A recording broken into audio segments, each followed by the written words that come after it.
Hello students, last class में हमने study किया था definition of atomic mass and molecular mass, और साथ में ही हमने स्टडी किया था कि मोल क्या होता है। ठीक है, मोल को डिफाइन किया था और हमने डिफाइन किया था कि हमारे पास एटॉमिक मास को हम कैसे डिफाइन करते हैं, एटॉमिक मास यूनिट क्या होती है और मोलर मास क्या होता है। ठीक है, आज के लेक्चर में हम स्टडी करेंगे, हम सीखेंगे कि हमें नंबर ऑफ मोल्स को हम कैसे फाइंड आउट कर सकते हैं। ठीक है, तो हमारे पास सबसे जो फर्स्ट फॉर्मूला है हमारे पास नंबर ऑफ मोल्स को फाइंड आउट करने का, वो क्या है, गिवन मास अपॉन में मोलर मास। ठीक है, तो जो मोलर मास हमारे पास होगा, मोलर मास हम किससे कहते हैं, mass of 1 mole substance is known as molar mass. ठीक है, हमने लास्ट क्लास में भी स्टडी किया था कि हम मास ऑफ 6.022 इंटू 10 की power 23 particle is known as molar mass. ठीक है, मोलर मास ये चीज़ समझ में आनी चाहिए। जैसे फॉर एग्जांपल वाटर है, वाटर का मोलर मास क्या होगा बच्चों, 18 ग्राम। ठीक है, 2 यहाँ पे क्या है, हाइड्रोजन है, मतलब 2 multiply by 1 and plus 16 into 1, क्योंकि एक ऑक्सीजन है तो ऑक्सीजन का मास कितना होता है 16, तो इसलिए हमारे पास मोलर मास ऑफ वाटर क्या आ जाएगा 18 ग्राम। ठीक है, मोलर मास को हमेशा किस में रिप्रेजेंट करते हैं, ग्राम्स में, और मास ऑफ 1 एटम को किस में रिप्रेजेंट करते हैं, हमेशा एटॉमिक मास यूनिट में, AMU में। ठीक है, अब देखो हमारे पास इसका ये सिंपल सा फॉर्मूला है, गिवन मास अपॉन में मोलर मास। तो देखो फॉर एग्जांपल हमें कैलकुलेट करना है, calculate number of moles in 1.8 gram of glucose. ठीक है, तो इसका मतलब क्या है बच्चों, यहाँ पे जो हमारे पास 1.8 ग्राम है वो क्या होगा, गिवन मास होगा। ठीक है, तो अगर ये हमारे पास गिवन मास होगा 1.8 ग्राम, तो हमारे पास क्या होगा, देखो 1.8 गिवन मास अपॉन में मोलर मास कितना हो जाएगा 180, क्योंकि देखो हमारे पास ग्लूकोज का फॉर्मूला क्या होता है बच्चों, C6। ठीक है, ग्लूकोज का फॉर्मूला हमारे पास क्या है, ग्लूकोज का फॉर्मूला है हमारे पास C6H12O6। ठीक है, इसके मोलर मास को अगर हम फाइंड आउट करेंगे तो उसकी वैल्यू कितनी आएगी 180। ठीक है, 180 ग्राम। ठीक है, कैसे करेंगे, 12 इंटू 6, क्योंकि 6 क्या है, कार्बन है। ठीक है, हाइड्रोजन कितने हैं 12, 1 इंटू 12 प्लस 6 इंटू 16। ठीक है, 96। तो यहाँ पे जब इनको प्लस करेंगे तो हमारे पास वैल्यू कितनी आ जाएगी 180। It means number of moles कितने आ जाएंगे 0.01 मोल। ठीक है, ऐसे ही बच्चों हमारे पास अगर हमें फाइंड आउट करना है सेकंड में 4 ग्राम NaOH में, 4 ग्राम, इट मीन्स ये क्या है हमारे पास गिवन मास है।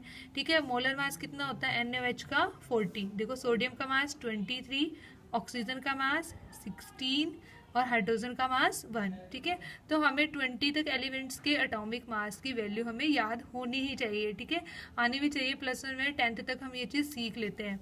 ठीक है, 0.1 मोल इज आंसर। ठीक है, उसके बाद जैसे calculate mass of 0.5 mole of H2SO4। अब देखो यहाँ पे हमें क्या, हमें मास को फाइंड आउट करना है और हमें मोल्स गिवन है, n की वैल्यू हमें गिवन है। तो देखो number of moles is equal to given mass upon में मोलर मास। ठीक है, नंबर ऑफ मोल्स को हम किससे रिप्रेजेंट कर रहे हैं, n से। अब देखो हमारे पास n की वैल्यू कितनी हो गई 0.5। ठीक है, हमें मास को फाइंड आउट करना है, मोलर मास तो हमें पता ही है कि क्या होता है, मास ऑफ 1 मोल ऑफ सब्सटेंस। तो इनके एटॉमिक मास को जब हम प्लस करेंगे तो हमारे पास वैल्यू कितनी आ जाएगी 98। ठीक है, और जो यहाँ से हम क्या फाइंड आउट कर सकते हैं, वैल्यू ऑफ W। ठीक है, गिवन मास हमारे पास कितना आ जाएगा 49 ग्राम। तो ये हमारे पास फर्स्ट फॉर्मूला था, number of moles is equal to given mass upon में मोलर मास। उसके बाद हमारे पास जो नेक्स्ट हमारे पास जो फॉर्मूला है that is number of mass is equal, number of moles is equal to given number of particles upon में Avogadro number of particles. हमें पता है एवोगैड्रो नंबर ऑफ पार्टिकल्स कितने होते हैं, वैल्यू 6.022 इंटू 10 की पावर 23। ठीक है, अब देखो जैसे क्वेश्चन अगर आ जाए, calculate number of moles in 1.204 into 10 की पावर 22 मॉलिक्यूल्स। इट मीन्स ये क्या है बच्चे, नंबर ऑफ पार्टिकल्स है। ठीक है, अगर नंबर ऑफ पार्टिकल्स है, हमें पता है एवोगैड्रो नंबर ऑफ पार्टिकल्स कितने होते हैं, वैल्यू 6.022 इंटू 10 की पावर 23। तो number of moles is equal to given number of particles divided by में एवोगैड्रो नंबर। ठीक है, तो हमारे पास इसका आंसर आ जाएगा। ठीक है, तो ये हमारे पास सेकंड फॉर्मूला था। थर्ड फॉर्मूला बच्चे क्या होता है, number of moles is equal to given volume at NTP और STP डिवाइडेड बाय 22.4 लीटर। ये 22.4 लीटर क्यों बोलते हैं, क्योंकि बच्चे अगर हमारे पास जैसे मोलर मास है, ठीक है, अगर कोई गैस है, ठीक है, उसकी कंडीशन किस कंडीशन पर है, एसटीपी या एनटीपी पर, तो उसका वॉल्यूम कितना होता है 22.4 लीटर। ठीक है, ऐसे यहाँ पे ये बनाना है आपको, जैसे 1 मोल गैस का, यहाँ पे भी हम ऐसे बोलते हैं ना 1 मोल में कितने पार्टिकल्स होते हैं, Na। तो 1 मोल गैस का जो आपके पास वॉल्यूम होता है, स्टैंडर्ड वॉल्यूम होता है, दैट इज 22.4 लीटर। ठीक है, फॉर एग्जाम्पल कैलकुलेट, ये कंडीशंस लिखी हुई है बच्चों एनटीपी और एसटीपी की। ठीक है, एनटीपी पे टेम्परेचर 25, डिफरेंस यही होता है, और एसटीपी पे टेम्परेचर कितना होता है 0 डिग्री सेल्सियस होता है। ठीक है, calculate number of moles in 11.2 hydrogen at NTP. अब देखो 11.2 लीटर क्या है हमारे पास, 11.2 लीटर है बच्चों हमारे पास गिवन वॉल्यूम, और 22.4 हमारे पास क्या हो जाएगा स्टैंडर्ड वॉल्यूम। ये तो हमारे पास फॉर्मूले में ही है, तब भी हम क्या कर सकते हैं, नंबर ऑफ मोल्स को फाइंड आउट कर सकते हैं। तो देखो हमने अभी 3 फॉर्मूलाज को हमने स्टडी किया कि नंबर ऑफ मोल्स को हम कैसे फाइंड आउट कर सकते हैं in terms of mass, in terms of number of particles, and third is in number of in terms of volume। ठीक है, हम इन तीनों से ही हम क्या फाइंड आउट कर सकते हैं, नंबर ऑफ मोल्स को फाइंड आउट कर सकते हैं। एक चीज़ और यहाँ पे ये चीज़ लिखा हुआ है एक्चुअली 24.6 एनटीपी पे, वैसे एक्चुअल वॉल्यूम 24.6 लीटर होता है। ठीक है, क्योंकि यहाँ पे प्रेशर क्या होता है 1 एटमॉस्फेयर, बट यहाँ पे हम वॉल्यूम को 22.4 लीटर ही लेकर चलते हैं, क्योंकि जितनी भी बुक्स वगैरह अगर हम एक्चुअल कैलकुलेशन करें तो ये वैल्यू आती है। ठीक है, और हमारे पास बट हम किसी बुक्स वगैरह में देखें, ठीक है, तो काफ़ी बुक्स में वॉल्यूम 22.4 ही मानकर चलते हैं, क्योंकि बहुत ज़्यादा डिफरेंस नहीं होता, क्योंकि यहाँ पे फिर प्रेशर का डिफरेंस हो जाता है। यहाँ पे 1 बार प्रेशर होता है। ठीक है, 1 bar is equal to 1.01325 atmosphere के वो इक्वल होता है। ठीक है, वहाँ से कैलकुलेशन आ जाती है। इसे हम फर्दर भी डिस्कस करेंगे स्टेट्स ऑफ मैटर वाले चैप्टर में। ठीक है, तो हमारे पास हमने क्या देखा, हमारे पास हमने डिस्कस किया कि हमारे पास 3 फॉर्मूलाज हैं। ठीक है, जिसकी हेल्प से हम नंबर ऑफ मोल्स को फाइंड आउट कर सकते हैं। ठीक है, तो इसके लिए बच्चे हम एक कन्वर्जन चार्ट बना लेते हैं। ठीक है, कन्वर्जन चार्ट कैसे बनाना है, सिर्फ आपको ये कन्वर्जन चार्ट याद रखना है, वो 3 फॉर्मूले भी याद रखने की ज़रूरत नहीं है। ठीक है, वो आपकी कन्वीनियंस के अकॉर्डिंग है कि आपको जैसा भी अच्छा लगता है, जैसे भी सुटेबल लगता है, आप उसी तरीके से इसको लर्न करो। देखो हम कैसे करेंगे बच्चे, हम यहाँ पे ये कन्वर्जन चार्ट है, ये मैं आपको ड्रॉ करना सिखा रही हूँ। हम क्या लिखेंगे, यहाँ पे लिख लेंगे मोल सेंटर में। ठीक है, और 3 तरफ हम एक तरफ लिखेंगे मास। ठीक है, इन टर्म्स ऑफ मास हम मोल्स को फाइंड आउट कर सकते हैं। एक तरफ हम लिखेंगे बच्चे वॉल्यूम। ठीक है, और एक बॉक्स में हम लिखेंगे नंबर ऑफ पार्टिकल्स, हमने लिख लिए। ठीक है, तो देखो बच्चों, अगर हमें मोल्स को कन्वर्ट करना है मास में, ठीक है, मोल्स को किस में कन्वर्ट करना है, मास में, तो हम मास से क्या रिलेटेड होता है, मोलर मास, तो हम उसको किससे मल्टीप्लाई कर देंगे, मोलर मास से। ठीक है, अगर मोल से मास कैसे आएगा, गिवन मास, अगर हम उसको उसके मॉलिक्यूलर मास से मल्टीप्लाई कर दें।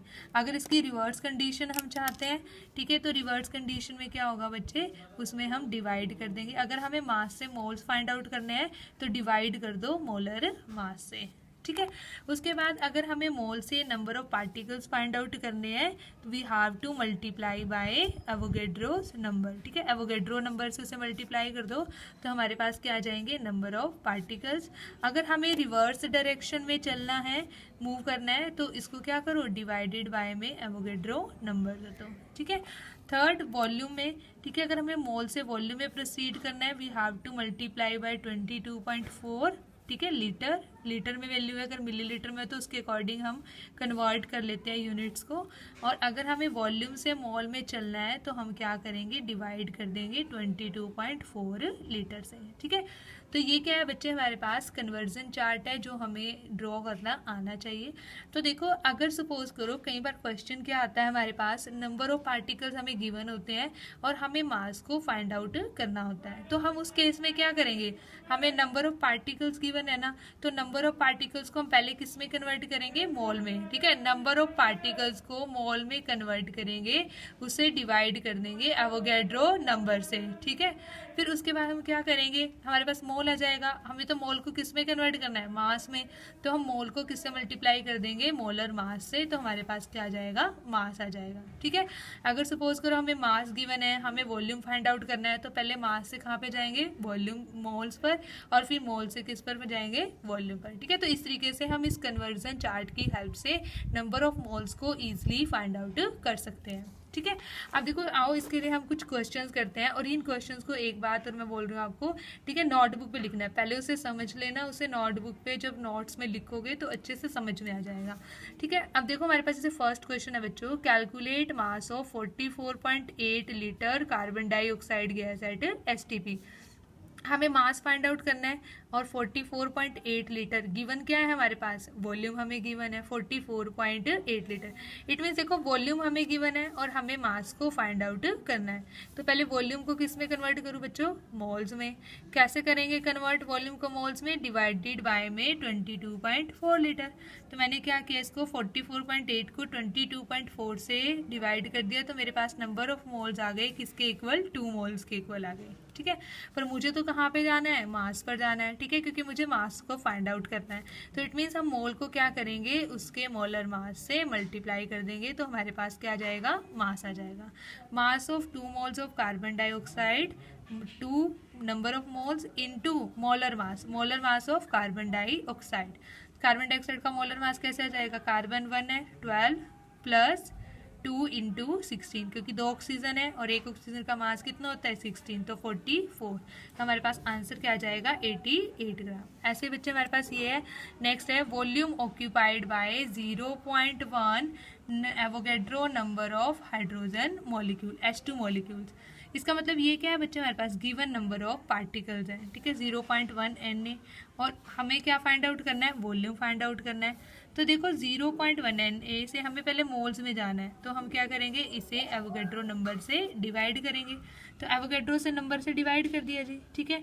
डिवाइड करके मोल्स कितने आ गए, 0.1 आ गए, ठीक है। तो वॉल्यूम ऑफ 0.1 क्या आ जाएगा, उसको किससे मल्टीप्लाई करेंगे, 22.4 से मल्टीप्लाई करेंगे, तो हमारे पास क्या आ जाएगा, volume of 0.1 moles of hydrogen molecule, ठीक है। तो इस तरीके से हम क्या देखते हैं कि हम इस कन्वर्जन चार्ट की हेल्प से हम इजीली क्या फाइंड आउट कर सकते हैं, नंबर ऑफ मोल्स को फाइंड आउट कर सकते हैं, ठीक है। इसके डिफरेंट उसके बाद ऐसा करना, ठीक है, जो ये होमवर्क में मैंने आपको दिए हैं, ये 3 क्वेश्चंस मैंने आपको दिए हैं, ठीक है। ये 3 क्वेश्चंस आपको अपनी नोटबुक पर सॉल्व करने हैं, ठीक है, इसको सॉल्व कर लेना है यहाँ पे, ये एज अ होमवर्क है। तो इन कन्वर्जन चार्ट की हेल्प से ही होंगे, ठीक है। उसके बाद बच्चे हमारे पास नेक्स्ट आता है, अब देखो हमने नंबर ऑफ मोल्स में हम क्या कर सकते हैं, मोल्स की हेल्प से हमने फाइंड आउट करना सीख लिया, हम मास भी फाइंड आउट कर सकते हैं, नंबर ऑफ पार्टिकल्स हम फाइंड आउट कर सकते हैं, और हम वॉल्यूम को भी फाइंड आउट कर सकते हैं। अब देखो बच्चे नंबर ऑफ पार्टिकल्स भी तो उसमें डिफरेंट टाइप्स के होते हैं। सपोज करो हमने मॉलिक्यूल फाइंड आउट कर लिए, नंबर ऑफ मॉलिक्यूल्स हमारे पास आ जाएंगे, ठीक है। मॉलिक्यूल्स फर्दर किससे बनते हैं, एटम से बनते हैं, ठीक है। अगर हमें number of atoms find out करने हो सकता है हमसे क्वेश्चन में पूछा गया हो कि number of electrons find out करो, हो सकता है हमसे पूछा गया हो number of protons find out करो, ठीक है, नंबर ऑफ न्यूट्रॉन्स। तो वो हमें कैसे फाइंड आउट करना है बच्चों, ये हम अब यहाँ पे इसको सीखते हैं, ठीक है। अब देखो मॉलिक्यूल्स में क्या हो सकता है, नंबर ऑफ इलेक्ट्रॉन्स भी होंगे, number of protons, number of neutron भी होंगे, कि इसका मतलब ये चीज़ है, ठीक है। अब कैसे फाइंड आउट करना है, इसको हम एग्जाम्पल की हेल्प से करते हैं। फॉर एग्जाम्पल हमारे पास है बच्चे, calculate in 1.8 gram glucose total number of atoms.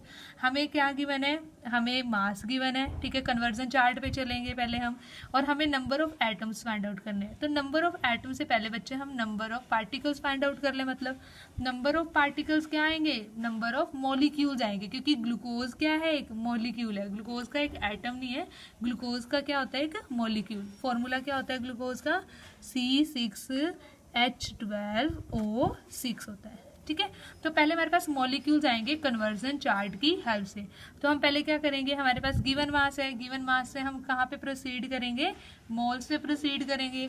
Moles पे कैसे प्रोसीड करेंगे, by dividing it with it molar mass, it's molar mass, ठीक है, मोलर मास 180 होता है, तो नंबर ऑफ मोल्स कितने आ गए बच्चों हमारे पास 0.01 मोल्स। उसके बाद हमारा नेक्स्ट स्टेप क्या होगा, हमें number of particles find out करने हैं। तो हमारे पास पार्टिकल्स वो क्या होंगे, नंबर ऑफ मॉलिक्यूल्स होंगे।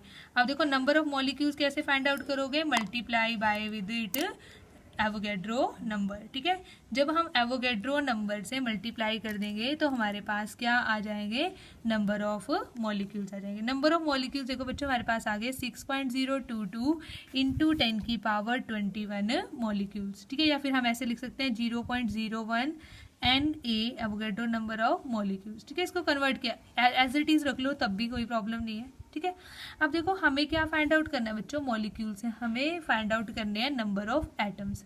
अब देखो इस तरीके से देखो कि 1 मॉलिक्यूल ग्लूकोज का, ठीक है, हमारे पास 1 मॉलिक्यूल ऑफ ग्लूकोज ये कितने एटम से बना हुआ है। ठीक है, 1 molecule of glucose contain 6 atoms of carbon, 12 atoms of hydrogen and 6 atoms of oxygen.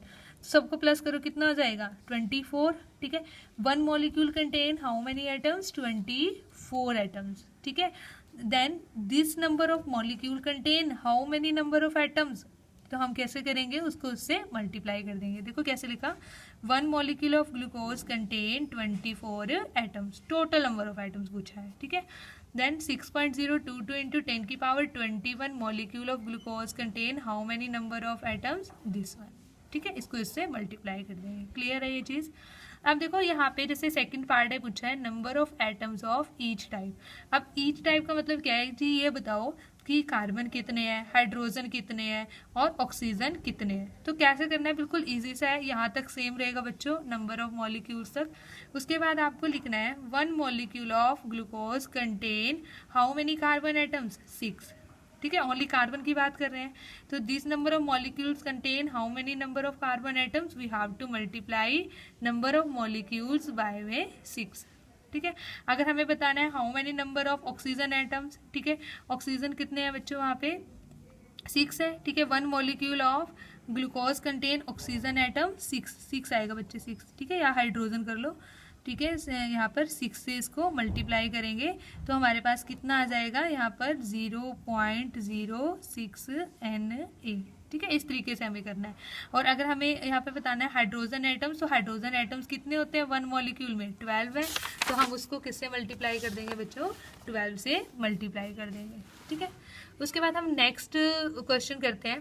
देखो यहाँ पे नेक्स्ट क्वेश्चन में हमें क्या फाइंड आउट करना है, electrons and neutrons. Calculate number of electrons and neutrons in 1.6 gram of NaOH। ठीक है, गिवन क्या है, गिवन मास हमें गिवन है 1.6 ग्राम और हमें इलेक्ट्रॉन्स और न्यूट्रॉन्स को फाइंड आउट करना है। तो जैसे जब भी ऐसे क्वेश्चन आते हैं तो हम सबसे पहले फाइंड आउट करते हैं number of molecules means number of particles. ठीक है, अब देखो हम नंबर ऑफ पार्टिकल से प्रोसीड करेंगे। ठीक है, नंबर ऑफ पार्टिकल्स तो सबको फाइंड आउट करने आ गए ना, नंबर ऑफ मोल्स कितने हो गए 0.4 मोल्स, तो नंबर ऑफ मॉलिक्यूल्स कैसे आ जाएंगे, we have to multiply this quantity number of moles by Avogadro number. आपकी मर्जी है, इसको वैल्यू पुट करो या फिर Na से रिप्रेजेंट कर लो। ठीक है, अब देखो उसके बाद बच्चे हमें प्रोसीड करना है, हमें तो फाइंड आउट करने हैं इलेक्ट्रॉन्स कितने हैं। ठीक है, तो देखो 1 molecule of sodium hydroxide contain how many electrons 20 electrons. तो ये कैसे आया 20 इलेक्ट्रॉन्स बच्चों, देखो 20 इलेक्ट्रॉन्स इस तरीके से आया हमारे पास, जैसे हमारे पास NaOH है। ठीक है, NaOH, सोडियम का एटॉमिक नंबर कितना होता है, एटॉमिक नंबर ऑफ सोडियम।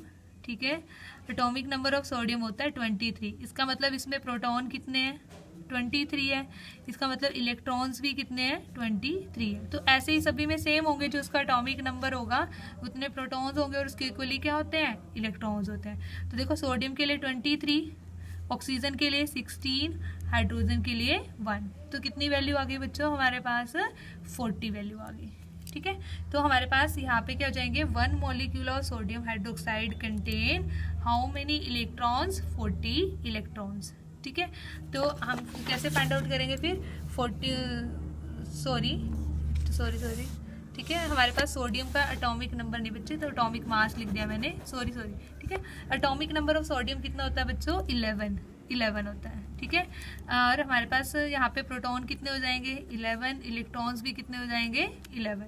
ठीक है, तो यहाँ पे क्या आ जाएगा 11 + 8 प्लस 1, 20 इलेक्ट्रॉन्स। ठीक है, 20 इलेक्ट्रॉन्स होंगे। ठीक है, वो ध्यान रखना, एटॉमिक मास नहीं, एटॉमिक मास में तो क्या आ जाएंगे, प्रोटॉन एंड न्यूट्रॉन्स बोथ आ जाएंगे, पर हमें क्या फाइंड आउट करना है, ओनली इलेक्ट्रॉन्स। अब ऐसे ही देखो न्यूट्रॉन्स को फाइंड आउट करते हैं। ठीक है, NaOH के केस में न्यूट्रॉन को कैसे फाइंड आउट करेंगे, देखो सोडियम है, सोडियम का एटॉमिक नंबर होता है हमारे पास, सोडियम का एटॉमिक नंबर है 11 और मास नंबर है हमारे पास 23। तो सोडियम के लिए, ये किसके लिए, फॉर सोडियम के लिए। अब देखो सोडियम के लिए हमारे पास नंबर ऑफ न्यूट्रॉन्स कितने आ जाएंगे बच्चों, मास नंबर में से एटॉमिक नंबर क्या कर देंगे, माइनस कर देंगे। ठीक है, तो हमारे पास ये कितने आ जाएंगे, 12। मतलब सोडियम के लिए न्यूट्रॉन्स कितने हैं, 12। ऑक्सीजन के लिए कितने हैं, ऑक्सीजन का atomic number 8, mass number 16, 16 minus 8, 8 for oxygen. ठीक है, उसके बाद 4 हाइड्रोजन, हाइड्रोजन में कितने न्यूट्रॉन्स होते हैं, 9 न्यूट्रॉन्स। ठीक है, हाइड्रोजन में कोई भी न्यूट्रॉन प्रेजेंट नहीं होता क्योंकि इसका मोलर मास नंबर भी क्या होता है, 1, एटॉमिक नंबर भी क्या होता है, 1, 1 माइनस 1 0। तो यहाँ पे NaOH के एक मॉलिक्यूल में कितने न्यूट्रॉन्स हुए बच्चों, 12 plus 8 is equal to 20 neutrons. ठीक है, इलेक्ट्रॉन्स भी कितने थे, 20, न्यूट्रॉन्स भी कितने आ गए, 20। तो देखो कैसे करेंगे, हमारे पास 1 molecule of NaOH contain electrons 20, then 0.4 Na molecule of NaOH contain how many number of electrons, इसको इससे मल्टीप्लाई कर देंगे और हमारे पास आंसर आ जाएगा। उसके बाद है बच्चों 1 molecule of NaOH contain neutron 20, तो 0.4 Na molecules contain, ठीक है, इसको उससे मल्टीप्लाई कर देंगे। तो इस तरीके से हमने क्या सीखा, हम नंबर ऑफ इलेक्ट्रॉन्स को, न्यूट्रॉन्स को, प्रोटॉन्स को कैसे फाइंड आउट कर सकते हैं इन क्वेश्चंस में। ठीक है, ऐसे ही नेक्स्ट क्वेश्चन है बच्चों, calculate number of ions of aluminium 3 positive and Cl negative in 0.1 moles of aluminium try chloride. तो देखो बच्चों सेम ही करना है, नंबर ऑफ पार्टिकल्स पहले फाइंड आउट करने हैं।